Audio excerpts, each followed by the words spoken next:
안녕하세요. 저는 30대 가정주부예요.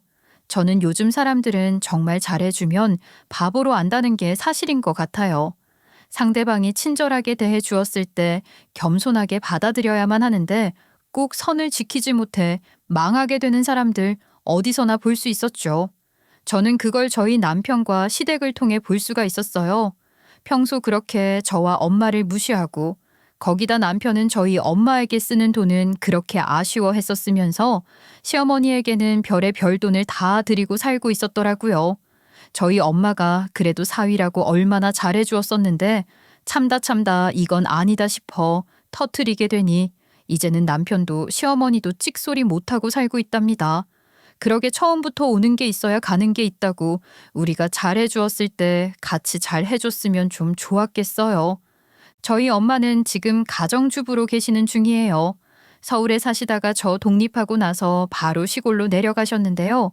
모아놓은 돈으로 지낼 거라 하시면서 지금은 시골에 있는 집을 리모델링해 지내시는 중이죠. 아버지가 어렸을 적 돌아가시게 되면서 남겨놓은 돈도 있었기 때문에 그리 어렵지 않게 그럭저럭 지낼 만한 집을 구하실 수가 있으셨죠. 그렇게 지내서 그런가 시댁에서는 저를 처음부터 되게 마음에 들어 하지 않았었어요. 저희 엄마가 돈이 없어 시골에 가 사시는 줄 아시더라고요. 들어본 적도 없는 동네에 사시네. 아무리 그래도 차로 2시간 이내로 갈 수 있는 곳에 사셔야 하지 않겠니? 어쩌다 그런 산골짜기에 들어가서 사시는지 모르겠구나.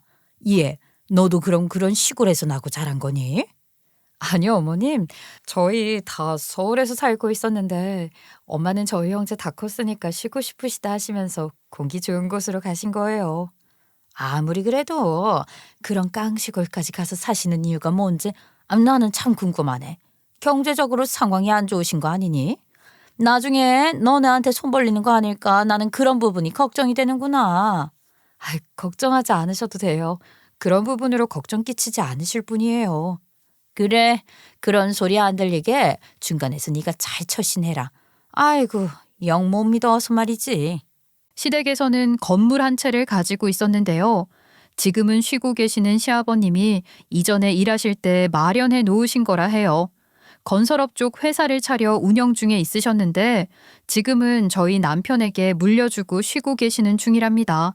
건물에서 나오는 새가 있으니 그걸로 평소 생활을 하시는 건데요. 역시 건물은 건물이라고 평소 굳이 일하지 않으셔도 충분히 거기서 나오는 돈으로 생활하실 수가 있을 정도라 하셨어요. 회사도 보유하고 있겠다, 건물도 있겠다. 시댁과 남편은 평소에도 프라이드가 엄청 강한 편이었어요. 제가 처음에는 남편의 자존감 높은 모습에 반해 결혼을 다짐하게 되었는데 이게 결혼하게 되니 과하다는 걸 느끼게 되었는데요. 특히 우리 집을 자연스럽게 무시하는 모습을 보며 이건 좀 아니지 생각할 때도 많이 있었어요. 사실 저희 엄마가 초졸이셨는데 요즘은 결혼할 때도 그런 걸 물어보더라고요. 상견례 날에 예상치도 못한 질문에 저도 저희 엄마도 당황하실 수밖에 없었어요.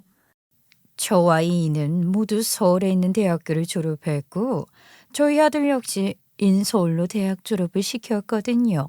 저는 적어도 그런 수준에는 맞춰줘야 한다고 봤어요. 당연한 질문이겠지만 다들 대학교 졸업하신 거죠?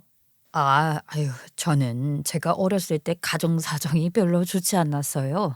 국민학교만 겨우 나왔습니다. 그 다음에는 바로 일하러 나가게 되었어요. 네? 국민학교요? 국민학교만 졸업하셨다는 말씀이시죠? 아우, 죄송해요. 제가 믿기지가 않아 몇 번이고 다시 물어보네요. 요즘 세상에도 그러신 분이 계시구나 하니 놀랍네요.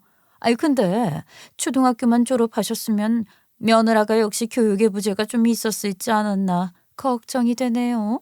대학교까지 가서 배우는 게 얼마나 나중에 큰 영향을 미치는지 잘 아시죠?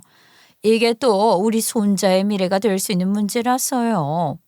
아유, 저만 그런 거고 저희 딸은 대학교 잘 졸업했어요. 걱정하지 마세요. 제가 저희 아이만큼은 잘 배울 수 있도록 많이 힘썼습니다. 그러니까 그런 부분은 걱정하지 않으셔도 돼요. 어디 졸업했죠? 인서울은 했을까요?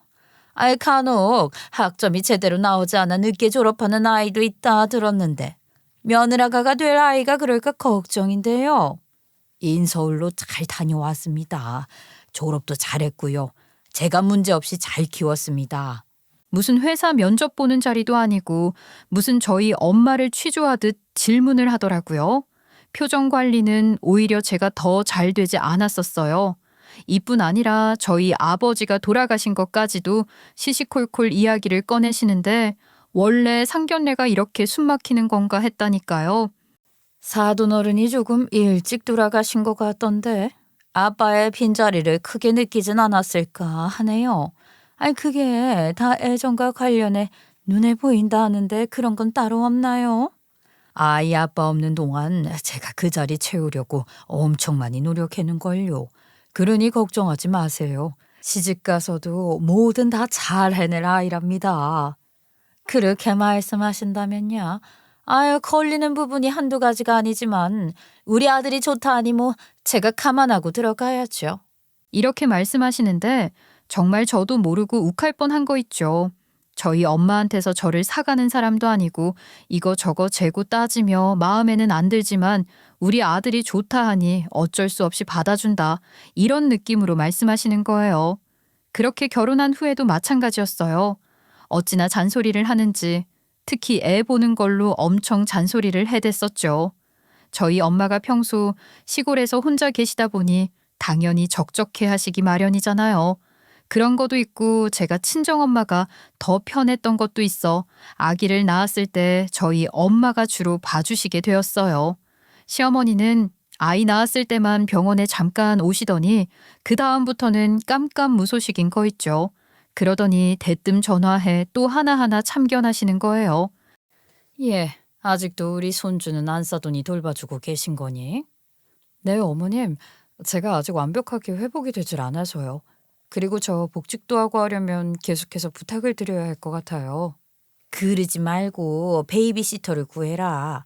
요즘 외국인 베이비시터가 유행인 거 너 아니? 그 사람들이 외국어 하는 걸 자연스레 아기가 배운다는구나. 그렇게라도 영어를 익히는 게 중요하다 하는데 안사도는 알파벳은 읽을 줄 아신다니? 어렸을 때 그런 교육을 제대로 해야 잘 큰다 하는데 너는 그런 거 신경을 쓰고 있는 거야? 아유, 이래서 조부모 학력도 중요하다니까. 내가 이런 걱정까지 해야겠니? 그러지 말고 차라리 영어 가르쳐주는 사립 어린이집이라도 찾아보든가. 아직 아이가 어려서 그렇게 하기는 어려울 것 같아요, 어머님. 그리고 저희도 때 되면 다 가르칠게요. 걱정하지 마세요. 아직까지는 그런 거 알아볼 나이가 아니라서요. 아니지, 얘. 생활에서 내내 영어를 써야 그게 내 모국어구나 한다는 건 모르니? 근데 안사돈이 주로 보면 한국어만 할 거 아니야. 아니, 그 한국어는 잘 하시지? 맞춤법 같은 거라도 틀려서 그런 게 평생 가면 어쩌려고 그러니? 그런 걸로 무시 많이 당하는 거 알지? 네, 그럼요. 어머님 참고할게요. 내가 이런 것까지 신경을 써야 되겠니? 시어머니는 자신이 봐주실 것도 아니면서 이렇게 하나하나 다 간섭을 하면서 그 와중에 저희 엄마를 대놓고 무시하는 발언을 자주 하시곤 하셨어요. 저도 갈수록 그런 태도 때문에 골머리를 앓는 중이었죠. 정말 웃긴 게 시어머니가 가지고 계신 건물도 그리 엄청난 건 아니었어요. 경기도 끝자락에 크지 않은 4층짜리 상가 건물이었는데 그거 하나로 정말 엄청 더럽게 고상한 척을 하시더군요. 물론 저도 대단한 거 알아요. 그거라도 있는 사람이 어디예요. 하지만 그거 가지고 얼마나 재는지 사람이 그것 때문에 미워 보이기까지 하더라고요. 그런 사람들의 특징이 바로 만만한 사람들 앞에서는 더 많이 오버한다는 거 아시죠? 저에게도 항상 그러셨었어요. 아니, 오늘도 어떤 사람이 전화로 새 나가는 곳 없냐 물어보는 거 있지? 우리 건물이 위치도 좋고 관리도 잘 된다 하면서 자기가 들어오고 싶다면서 말이다. 아, 아유, 네, 그러셨어요. 기분 되게 좋으시겠어요. 너야 건물이 없으니 평생 내 마음 모르겠다마는 내가 간접적으로나마 이런 기분 알아보라고 너한테 일부러 이야기해 주는 거야. 너 생각해서 자랑이 아니고. 그리고 너 있지? 나중에 건물이 생기거든 나처럼 관리를 해야 해. 그래야지만 이렇게 새도 잘 나가고 사람들이 먼저 오는 건물이 되는 거다 너. 누가 보면 시어머니가 자수성가해서 그 집 얻은 줄 알겠어요. 여태 집에서 쉬시던 분이었고 시아버지가 노후 좀 편하게 보내기 위해 장만하신 거를 매번 입이 닳도록 자랑하시더라고요. 하루는 너무 길게 이야기를 하셔서 힘든 나머지 남편에게 하소연을 했는데 오히려 저를 이상하게 보는 거예요.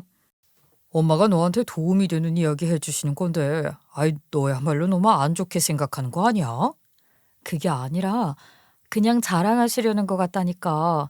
나도 듣는 게 하루 이틀이지. 내내 전화 붙잡고 이야기하시면 아기는 언제 봐도 대체. 전화하면서 아기를 왜 못 봐? 아이 넌 그런 것도 한 번에 같이 못해? 그게 무슨 소리야. 아기한테 집중을 해야지. 육아할 때는. 우리 엄마가 무슨 24시간 내내 전화하시는 것도 아니고 너 안 되라고 하는 이야기도 아닌 것 같은데 내가 보기에는 너 애 낳은 지 얼마 안 돼서 예민해서 이러는 것 같다. 좋은 소리도 곱게 못 듣고 참 이상하네. 내가 이상한 게 아니라니까. 당신도 답답하다 정말. 남편이 이런 식으로 대처를 하니 저 역시 더더욱 답답한 거 있죠. 그렇다 해서 시어머니 전화를 안 받을 수도 없고 완전 속이에 경일기였죠. 그러던 중 큰 사건이 하나 있었는데요. 시댁의 큰아버님 댁이 미국 LA에 있거든요.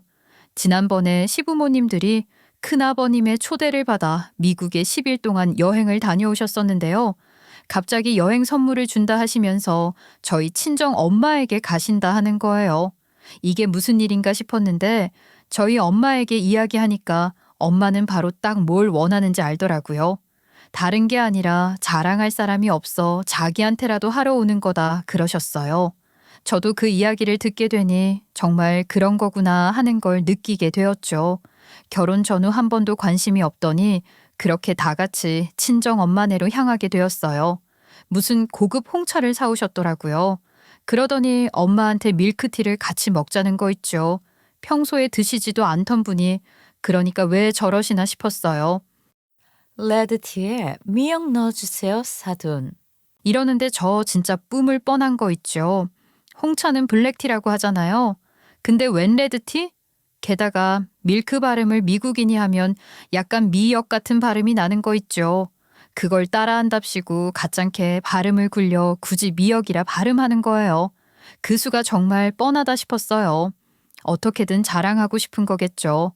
저희 엄마도 그 정도는 아시는데 엄마도 시어머니가 저러는 게 되게 가짜나 보였나 봐요. 홍차 안에 진짜 미역을 넣어서 준 거 있죠.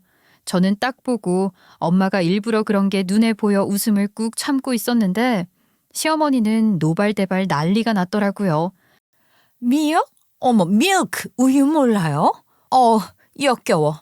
이게 뭐 하는 거예요? 미역이라 하셨잖아요.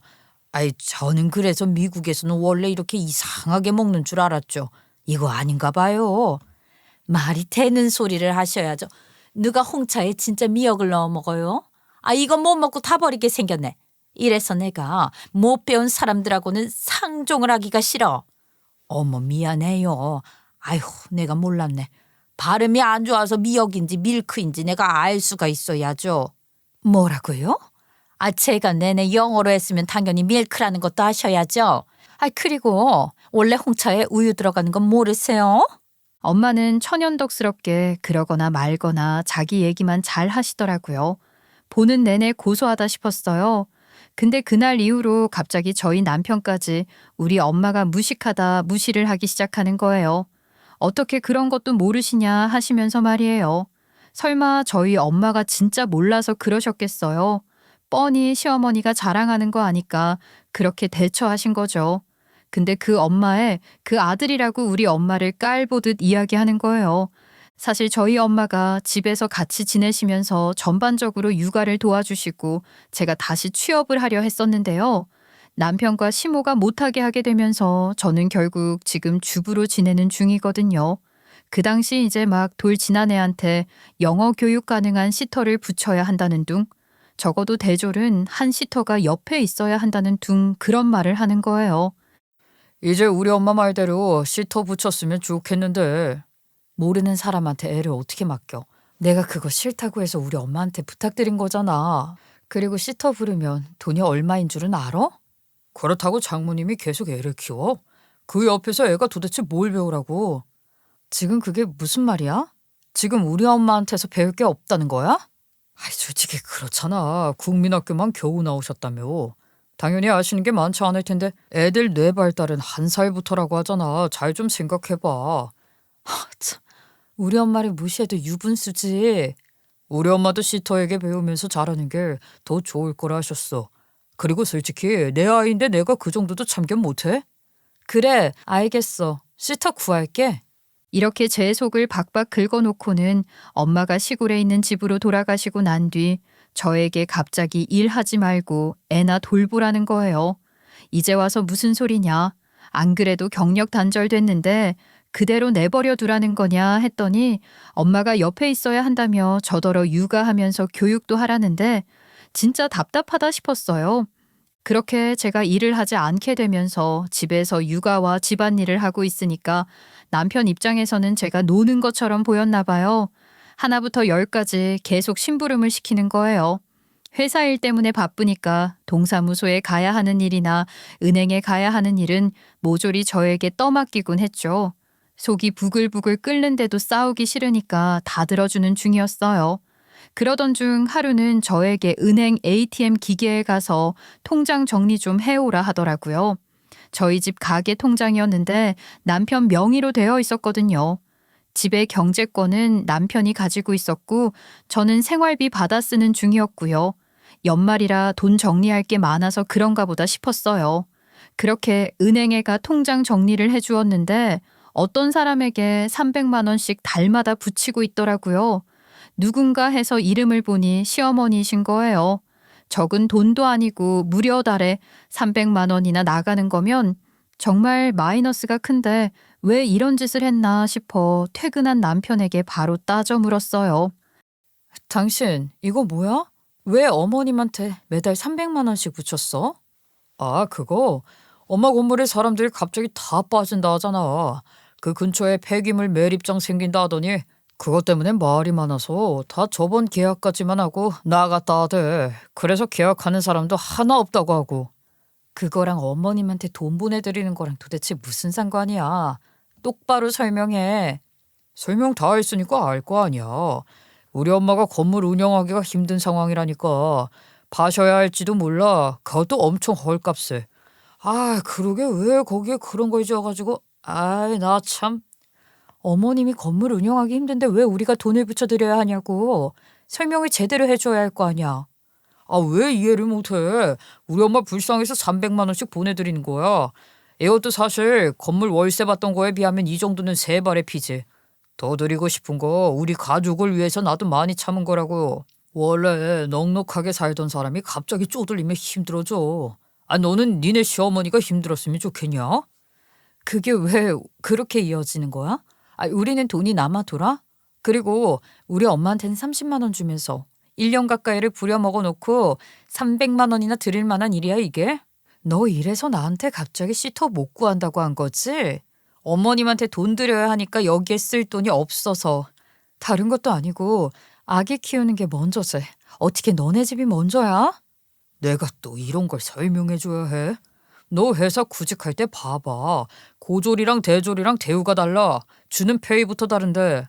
난 당연히 장모님이 국민학교만 졸업하셨으니까 거기에 맞는 페이를 드린 거야. 아이, 그러게 누가 국민학교만 나오시래? 그게 지금 장모님 되는 사람한테 할 말이야? 어떻게 우리 엄마한테 그렇게 말을 해? 내가 틀린 말 했어? 당연히 아이가 별 게 많이 없으니까 이 정도면 감지덕지 하셔야 하는 게 당연한 것 같은데. 너는 장모님 딸이라서 그러냐?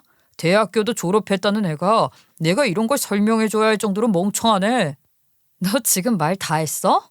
남편이 처음부터 이런 건 아니었는데 시어머니가 계속해서 우리 엄마를 학력 가지고 무시를 하다 보니까 점점 그 옆에서 똑같이 굴고 있더라고요.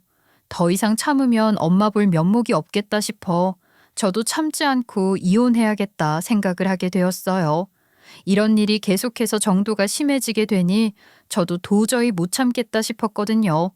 남편에게도 그냥 이혼하자 이러고는 더 이상 못 살겠다 했더니 막 웃으면서 무식한 게 이혼이 쉬운 줄 아나 보네?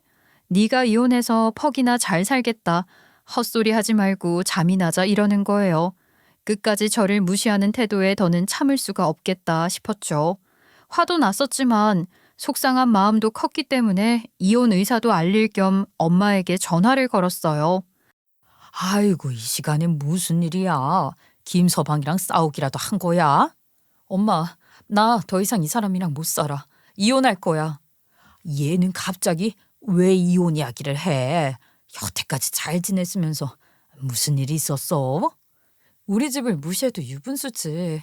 엄마랑 나를 무슨 무식한 모녀 취급을 하는데 어떻게 살아? 그리고 그 인간이 엄마한테 30만 원 주는 것도 되게 아까워했으면서 시어머니한테는 300만 원씩 보냈었더라. 건물 운영이 안 되니까 불쌍해서 주는 거래. 엄마, 이게 말이 돼? 얘랑 더 살다가는 땡전 한 푼 안 남을 것 같아. 나 이혼할래. 아이고, 그래. 알았다. 엄마가 내일 갈게. 같이 여기로 오자. 아기랑 당분간 지낼 곳은 있어야지. 알았어, 엄마. 그러면 내일 봐요. 엄마는 이러고 끊으셨는데 바로 다음 날 남편에게 등기 하나를 보내셨더라고요. 우리 엄마가 우편물 보낼 게 뭐 있지? 싶었었는데 보니까 그 안에는 다름 아닌 채무 변제 요구 등기 서류가 들어가 있는 거예요. 우리 엄마가 남편에게 이게 무슨 일인가 싶었어요. 사실 많은 사람들에게 비밀로 하고 있지만 저희 엄마는 대부업을 운영하고 계시거든요. 근데 워낙 사람들 인식이 좋지 않다 보니 일부러 남편과 시댁에게는 철저하게 숨겼었어요. 엄마도 이 사실을 괜히 시댁에 알리고 싶어 하지 않았었고요. 안 그래도 국민학교만 나왔다 무시하는데 남들이 보기에 이미지가 안 좋은 직업까지 가지고 있다 하면 더더욱 안 좋게 보실 것 같아 아예 쉬쉬하셨다 해요. 이 대부업도 돌아가신 저희 아빠가 운영하시던 거 넘겨받아 하고 계시는 중이었는데요. 대부업이라고 생각하면 대부분 되게 나쁜 이미지를 먼저 생각하시잖아요. 영화나 드라마에서 다루기를 그렇게 하다 보니 다들 안 좋게 보시곤 하는데 요즘에는 오히려 그런 곳은 법에 걸려 운영하기가 힘들다 해요. 저희 부모님도 안 좋게 시작하신 것도 아니고 합법적인 선 안에서 영업을 하시는 거기 때문에 문제될 거 하나 없는데도 항상 그렇게 직업의 눈치를 보곤 하셨거든요. 생각해보면 여태 가정주부로 계셨던 우리 엄마가 어떻게 시골에 그리 큰 집을 사고 또 리모델링 할 돈이 있었겠어요. 하나만 보고 둘은 모른다는 말이 딱 시댁과 남편 보고 하는 소리구나 싶었어요. 알고 보니 남편이 저희 엄마 회사에 돈을 크게 빌렸더군요. 서류를 보고 저도 깜짝 놀랐었어요. 남편이 원래도 씀씀이가 약간 해픈 편이었어요. 손이 크다 해야 하나요? 건설업이라는 게 아시겠지만 계약 하나 당 들어가는 돈이 정말 상상 초월의 액수예요. 그러다 보니 금전 관리를 항상 잘 해내야 하는데 제 남편이 그런 거 하고는 거리가 워낙 먼 사람이거든요. 원래도 사치가 좀 있는 편이라 돈도 막 쓰는데 그러니까 시어머니에게 300만 원이나 꼬박꼬박 드렸겠거니 싶어요. 이 인간이 얼마나 사치가 심하냐면 하루가 멀다 하고 차를 외제차로 바꿨었거든요. 이게 뭐야? 차를 또 바꾼 거야? 그 전에 차 끌고 다닌 지 1년도 안 됐어. 또 바꾸면 어떻게 해? 내가 다른 취미가 있기를 해. 도박을 하기를 해. 기껏 차 하나 바꾸는 거 가지고 왜 큰 소리야? 차라리 다른 취미를 가져. 차 하나에 얼마인 줄은 알아? 아이 참, 내가 새 차 뽑았어? 가끔은 중고차로도 바꾸잖아. 나름 소박하게 한 거라고. 소박? 세상에 어느 중고차가 하나에 7천만 원이나 하냐고. 말이 되는 소리를 해. 소박한 게 아니라 사치야. 멀쩡하게 끌고 다닐 수 있는 차를 무타로 자주 바꾸는 거야? 내가 지금 위치가 있잖아. 명색이 사장인데 그래도 거기에 맞는 차를 끌고 다녀야 할 거 아니야. 거지 같은 차 가지고 다니면 사람들이 얼마나 흉을 보는데. 그런 사람한테 일거리를 맡기겠어? 너 같으면? 그리고 이미 바꾼 거 어떻게 할 거야? 아이 못 물러. 네가 모르고 와 그러면. 정말 한마디도 안 지고 자기 정도면 소박한 거다 이러는데 말이 하나도 안 통하는 거예요. 근데 이렇게 자기 멋대로 돈을 쓰고 싶은 대로 쓰니까 언젠가 탈이 날 거다 싶었는데 그렇게 저희 엄마 회사에서 돈을 빌렸던 거예요. 아무래도 여태까지 입 싹 닫고 있었던 거 보니까 우리 엄마네 회사인지는 아예 몰랐었던 것 같은데요. 게다가 계약이 아주 파격적이었는데 금리가 은행권 저리 가라 할 정도로 저렴하게 엄마가 빌려주셨더라고요. 게다가 이자가 밀려도 한 번을 독촉을 하지 않았었다 해요. 그러니까 갑자기 하루아침에 날라온 채무 변제 요구서를 보고 이렇게 기겁을 하는 거겠죠. 근데 돈도 많이 빌려본 사람이 이제 와서 이런 거에 벌벌 떤다는 게 어이가 없었어요. 애초에 우리 엄마 회사가 아니더라도 빌린 건 꼬박꼬박 갚아야 하는데 이걸 그렇게 내팽개쳤으니 다른 곳이었으면 애진작에 문제가 생겼을 거예요. 저도 엄마가 이런 일을 하시는 건 알았지만 남편이 빌린 줄도 몰랐고 또 그 정도로 밀렸을 줄은 꿈에도 몰랐어요. 아침부터 저희 집은 그 등기우편으로 아주 난리가 났죠. 이게 도대체 뭐야? 무슨 돈을 빌리고 다닌 거야 도대체? 아니, 이게 갑자기 왜? 내 말 좀 들어보고. 무슨 말을 들어? 액수가 이게 말이 된다고 생각해? 대부업체에서 5천이라니. 미쳤구나. 미쳤어. 그러면 이자라도 갚았어야지. 이자만 지금 몇 달을 밀렸다는 거야. 제정신이야? 못 갚을 일이 있어서 그랬어. 금방 갚을 거야. 아니, 여기서 여태 연락이 없다가 왜 갑자기? 아니다, 됐다. 이혼할 이유가 확실해졌네. 됐고, 시어머니한테 가자. 단판을 지어야지. 이혼할 거란 말씀은 드려야 할 거 아니야. 괜히 거기다 뭐하러 말해. 안 그래도 건물 때문에 걱정 많으실 텐데. 그러다 진짜 우리 엄마 쓰러지시면 어떻게 하려고 그래. 어쩜 그리 끝까지 너네 집 걱정만 하냐? 따로 갈래? 아님 같이 갈래? 아님 내가 여기로 부를까? 좋은 말 할 때 깔끔하게 끝내자고. 어? 제가 여태 그래도 남편이라고 참고 살았었는데 우리를 무시한 것도 모자라 이렇게 나 모르게 큰 빚까지 져오니 제가 감당이 안 되겠다 싶었어요. 남편은 제가 이렇게까지 큰 소리를 쳤는데도 꿈쩍도 안 하더라고요. 그때서야 딱 감이 왔어요. 뭔가 캥기는 게 더 있으니까 지금 옴짝달싹 못하는 거구나 하는 걸 알게 되었죠. 그래서 그 자리에서 바로 시어머니에게 전화했어요. 전화 걸자마자 저희 이혼합니다. 남편 때문에 저 더는 못 살겠어요. 이랬더니 바로 갈 테니 기다리라고 하시더라고요. 그러는 와중에도 저에게 또 큰 소리 치시는 거 있죠? 너네는 이혼을 하는 거면 조용히 너네끼리 할 것이지. 이게 지금 나한테 전화해서 큰 소리 칠 일이냐? 너네끼리 싸웠으면 너네끼리 풀어야지. 그리고 어디 시애미한테 큰 소리냐 너? 아니요. 저 더 이상 이 인간이랑 안 풀 겁니다. 대부업체에 빌린 돈만 얼마인지 아세요? 무려 5천만 원이에요. 5천만 원. 이게 말이 된다 생각하세요? 아니, 그게 무슨 말이냐? 대부업체라니. 우리 아들이 얼마나 돈을 잘 버는데 그게 무슨 소리야? 지금 당장 이혼 서류 쓰러 갈 테니까 그리 아세요. 아시겠어요? 이러고 뚝 끊으니까 남편이 또 난리가 났더라고요. 그걸 우리 엄마한테 말하면 어떡해. 안 그래도 건물 때문에 심란하실 텐데. 그래서 지금 대부업체 돈 빌려서 어머님한테 갖다 드렸어. 우리 집은 말아먹을 참여냐고. 나도 내가 알아서 갚을 수 있을 줄 알았지. 그리고 아직 괜찮아. 갚을 수 있다고. 넌 잘 알지도 못하면서 일을 크게 만들고 있어 진짜. 이렇게 이야기하는 게 뭔가 이상하다 싶었는데 그 와중에 시어머니가 배를 누르시더라고요. 어쩜 그렇게 총알같이 달려오시는지요.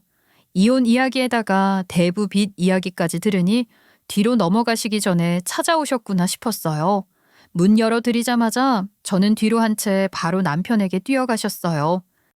너 그게 무슨 소리야? 빚이라니? 5천만 원이라니. 어디서 그런 빚을 졌어? 아유 엄마 그게 회사 운영이 어려워지게 되어가지고 잠깐이야. 잠깐 빌린 거야. 원래 연락하던 사장님이 있는데 그분한테 다시 투자 받으면 돼. 아유 그게 무슨 잠깐 빌린 거야. 아니 그리고 그 회사가 어떤 건데 네가 지금 그걸 말아먹었다는 거야. 너 그게 어떤 건지는 알아? 시어머니 입장에서는 복장 터질 일이긴 했죠. 시아버님이 평생 일구어온 회사를 남편이 거의 하루아침에 말아먹은 거나 다름이 없으니 말이에요. 게다가 목돈 같은 게 필요하면 회사 이름 대고 빌리곤 하셨는데 갑자기 이렇게 운영이 어려워졌다 하니 당연히 화나실만 했어요. 시어머니만 그러셨겠어요? 저도 마찬가지였죠. 이 중요한 사실을 제가 몰랐더라고요. 시어머니의 호통에 곧이어 남편의 입에서 나온 말은 제 입도 떡 벌어지게 만들었었어요. 아, 나 지금 개인 회생 중이야. 그렇게 됐어. 회생? 회생이라고? 아니, 회사는 어쩌고? 어이구, 이 답답아. 도대체 어쩌다가 일을 이렇게 말아먹은 거야? 알고 보니 남편이 회사 돈에 손을 댔었더라고요. 평소 차 바꾸는 게 취미라고 했었잖아요. 근데 그 차가 한두 푼도 아니고 적은 건 몇 천만 원씩 하는데 당연히 감당이 되지 않았었겠구나 싶었어요. 근데 이게 하다 안 하면 좀이 쑤시고 더 욕심이 나고 하니까 일단 회사로 투자 들어오는 돈을 썼다가 나중에 메꾸어야 하는 날이 오면 대출을 받고 그랬었나 봐요. 이게 얼마나 악순환으로 흘러가게 되는지는 아마 다 잘 아실 거예요. 그러니까 남편 역시 그렇게 조금씩 떼었었다가 고금리 대출 받아 메꾸고 또 슬슬 차 바꾸고 싶어가면 회사 돈에 손을 대고 했던 거예요. 그게 점점 액수가 불어나게 되니 도저히 스스로 갚아나가기에는 어려워지는 상황이 되어버린 건데요. 그렇게 결국 회생까지 이어지게 되었대요. 그러니 당연히 회사가 돌아갈 수가 있겠나요? 회사 운영 자금을 그렇게 야금야금 떼어다 썼으니 당연히 운영도 어려워지게 되었죠. 그렇게 지금 상황이 되어버린 건데 그 와중에 시어머니 건물 문제가 겹치게 되면서 다시 재기한답시고 다른 곳도 아니고 무려 대부업체에서 5천만 원이나 빌린 거예요. 아무리 저희 엄마네 업체라 하지만 그렇게까지 큰 금액을 빌려놓고 게다가 회생도 하고 일은 일대로 망했다. 허세가 심하니까 이렇게 큰 일이 벌어진 것도 처음에 말을 안 하고 지금까지 입 싹 다물고 있었던 거죠. 나는 다시 잘 될 줄 알았는데 그게 생각보다 잘 안 돼서 돈 문제로 이러는 거 쪽팔려서 내가 어디다 이야기를 해. 어이구, 잘났다, 잘났어. 그래서 회사도 말아먹고 이제 어쩌려고 그래. 이 돈은 누가 다 갚을 건데. 시어머니도 사실 건물이 아직까지 잘 나가고 있었으면 이런 아쉬운 소리 안 했겠죠. 근데 지금 임대도 제대로 못 주는 상황에 자기 풀칠하기도 바쁜 거 아들이 잘 운영하고 있던 회사까지 말아먹게 되어버렸으니 이 돈은 또 누가 다 갚겠어요. 저 역시 어이가 없는 건 마찬가지였어요. 최근까지만 해도 심지어 전날 아침만 해도 저한테 그렇게 큰 소리를 치던 인간이 알고 보니 백수의 개인 회생 중이었다니요. 앞으로 애도 키워야 하는데 어떻게 이렇게 큰 문제를 숨기고 있었는지 몰라요. 정말 너무 괘씸한 거 있죠. 제가 여지껏 몰랐으면 어쩔 뻔했어요. 그렇게 돈이 없어서 허덕이는데도 끝까지 저와 우리 엄마까지 무시를 했다니 제가 이혼하기를 마음먹길 잘했다 싶었는데 갑자기 시어머니의 화살이 저에게 돌아오는 거예요. 둘이 같이 갚어라. 이게 비단 우리 아들 때문만은 아니잖니? 애도 차려보려고 그랬다 하잖니? 그게 무슨 소리세요? 저도 피해자예요. 저도 이제 알았는데 이걸 어떻게 같이 갚아요? 그러면은 이걸 남편 혼자 짊어지라는 소리냐? 얘 너는 어쩜 말이 그렇게 하니? 손주는 어린이집에 보내고 너도 같이 일해서 갚든가 해라. 이제 이혼할 건데 어떻게 남편이에요? 제가 왜 같이 갚아야 하는데요? 이혼이라니. 너네가 결혼 생활하는 중에 생긴 빚인데 이거를 같이 갚아주기 싫어 이러는 거랑 뭐가 다르냐? 배운 게 없으면 착하기라도 해야지. 너는 배려라는 것도 없니? 제가 빌린 것도 아니고 저희 집을 위해 쓴 것도 아니잖아요. 어떻게 저더러 같이 갚으라고 하실 수가 있어요? 그러면 네 남편은 뭐 내치겠다는 소리냐? 인정머리 없는 것이. 시어머니 화살이 저에게 돌아와 언성이 높아지고 있을 때 구세주 같은 목소리가 들렸어요. 우리 딸한테 그게 뭐 하시는 거예요? 아이 깜짝이야. 안 싸돈 언제 오셨어요? 그리고 뭐 하는 거라니요? 그러면 우리 아들은 어떻게 살라는 거예요? 부부가 진 빚은 부부가 같이 갚아 나가야죠. 이거 보이세요? 계약을 한 건 대개 아드님이지 우리 딸이 아닌데요. 어머머, 그게 뭐야? 그 서류를 왜 안 싸뒀니? 그거야, 제가 여기 대부업체 사장이니까요. 저는 여기 사돈으로 온 게 아니라 빌려준 돈 받으러 온 겁니다. 이러는데 정말 순식간에 집안이 싹 조용해졌었어요.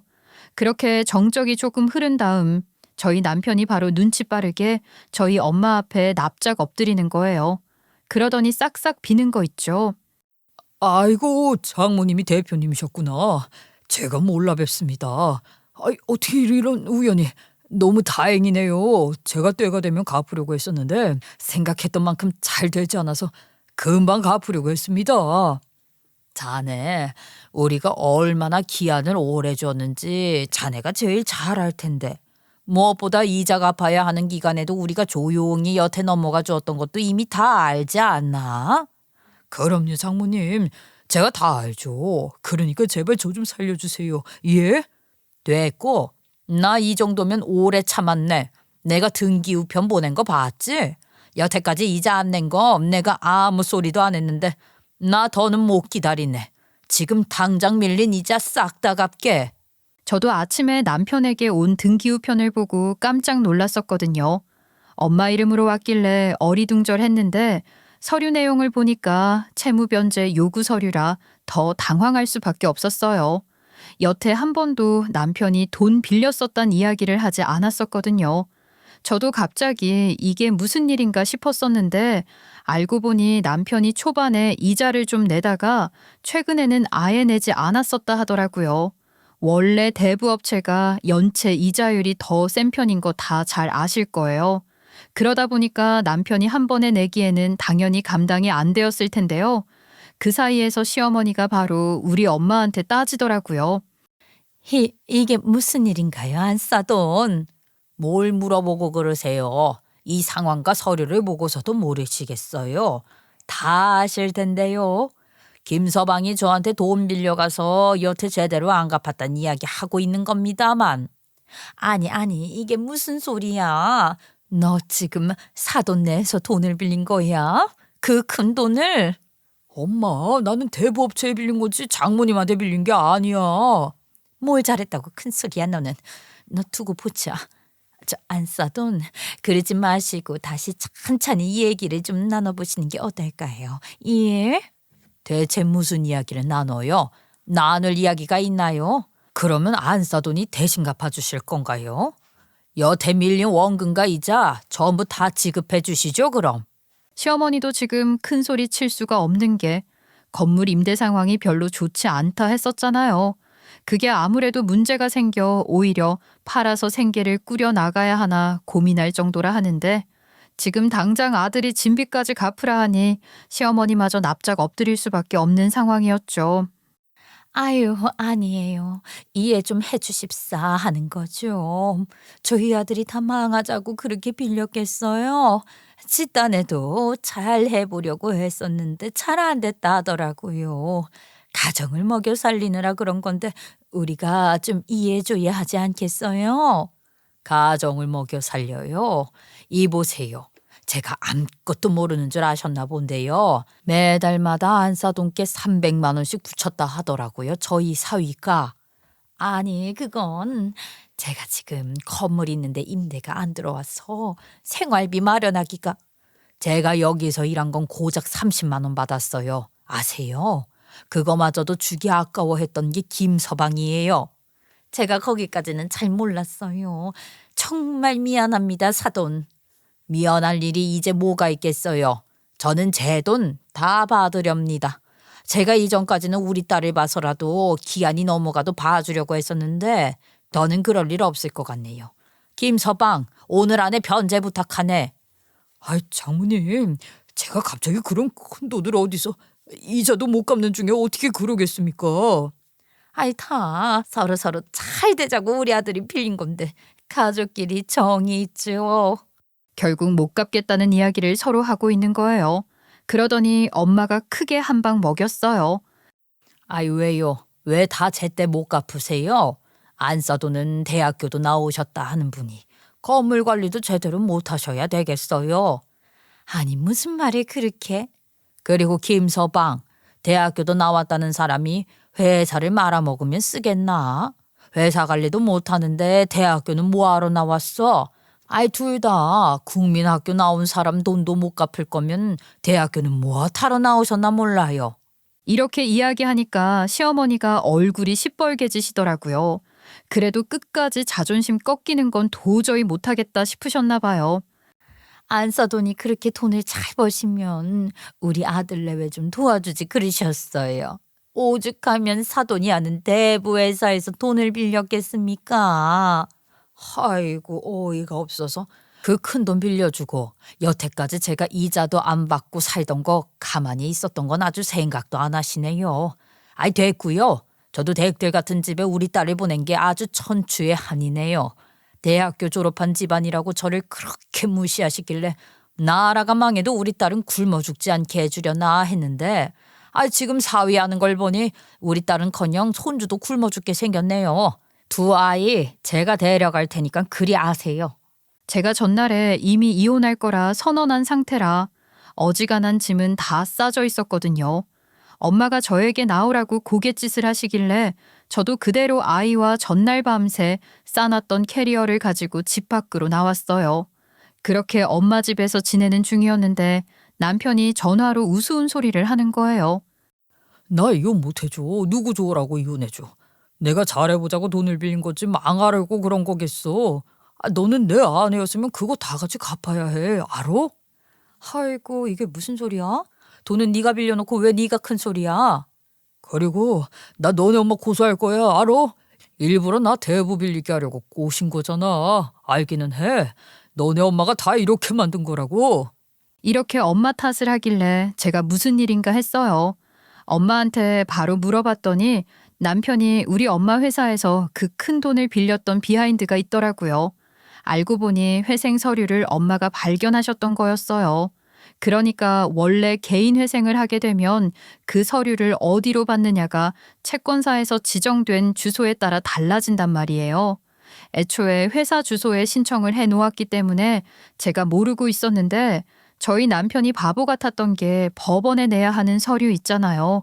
그거를 붙일 때 저희 집 주소를 쓴 거예요. 거기다가 법원 주소마저 틀려가지고 반송이 되어버린 거고 그게 집으로 온 거죠. 그때가 아직 아기돌 되기 전이라 엄마가 집에서 육아를 도와주고 계셨었는데 제가 잠깐 볼일 보러 간 사이에 그 우편물이 집에 왔던 거예요. 원래 등기는 사람이 직접 받아야 하니 엄마가 대신 받아주신 건데 법원으로 보낸 게 반송되었다 하니까 엄마도 깜짝 놀라서 몰래 내용을 보셨다 해요. 그렇게 해서 보게 된 게 회생 서류였는데요. 나도 처음에는 오죽 회사가 힘들었으면 회생을 했나 싶었지. 그래서 어떻게 도와주면 좋을까 해서 내내 고민을 했었는데 별다른 뾰족한 수가 안 떠오르는 거 있지. 아무래도 엄마가 대부업 하는 것 자체가 비밀이기도 하고 용돈 주듯 돈을 주면 몇 번이고 다시 염치도 없이 빌려달라 올까 걱정되어 고안하게 된 방법이 엄마네 회사에 돈 빌리게 하는 거였다 하셨어요. 그래서 부하 직원에게 시켜서 김미영 팀장으로 문자도 수차례 보내셨고요.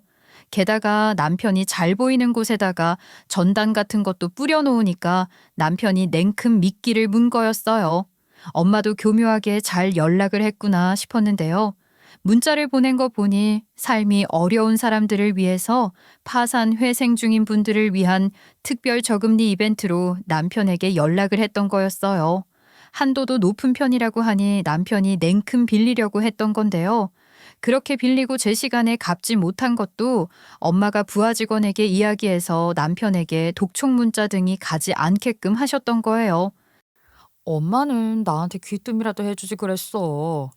얘는 김서방이 너한테 자기 회생 중인 거 티내기 싫어하는 것 같으니까 나도 아무 말도 안 하고 있었지 뭐. 아휴, 근데 엄마 고소한다는데 이거 어떻게 하지? 이런 사람 한두 번 보는 줄 아니 내가. 걱정하지 마. 신고할 게 뭐가 있어? 내가 돈을 빌리라고 협박을 했니? 강요를 했니? 그런 거 하나 없었으니까 괜찮아.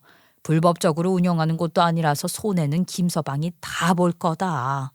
이혼도 안 해준다는데 그거 다 우리 아기한테 오면 어떻게 해? 제가 엄마네 집으로 와서 끝나는 게 아니잖아요.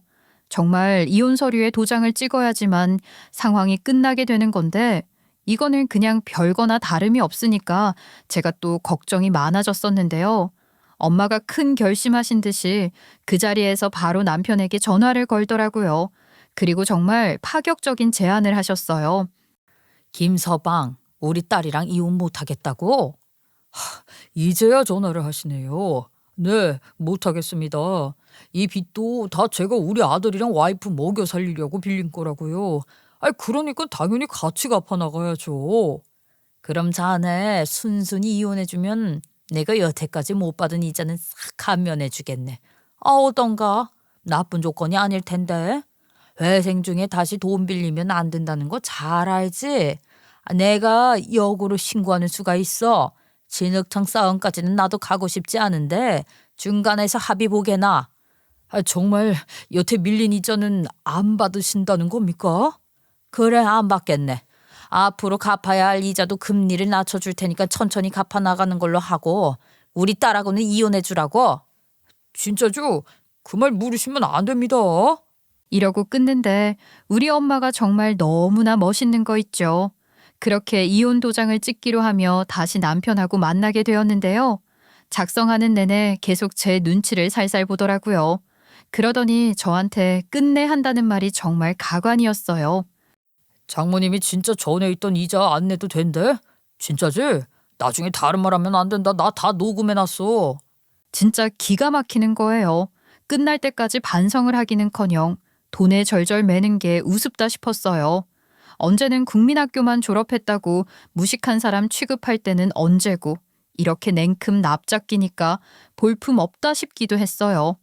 개벌은 남 못 준다 하는데 앞으로도 계속 이렇게 사는 인간이었으면 저와 아기는 나중에 어떻게 되었을 때 그게 더 끔찍하더라고요.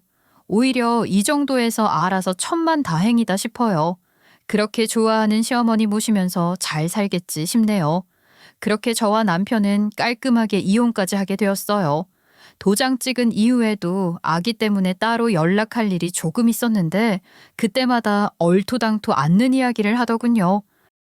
양육비는 내가 나중에 준다니까. 뭔 소리야. 우리 엄마가 여태껏 이자 까줬으면 됐지. 그 돈도 원래 내야 할 돈이었잖아. 그걸로 애 양육비나 보태라고. 야. 너는 남편도 버리고 이렇게 야박하게 굴고 싶냐?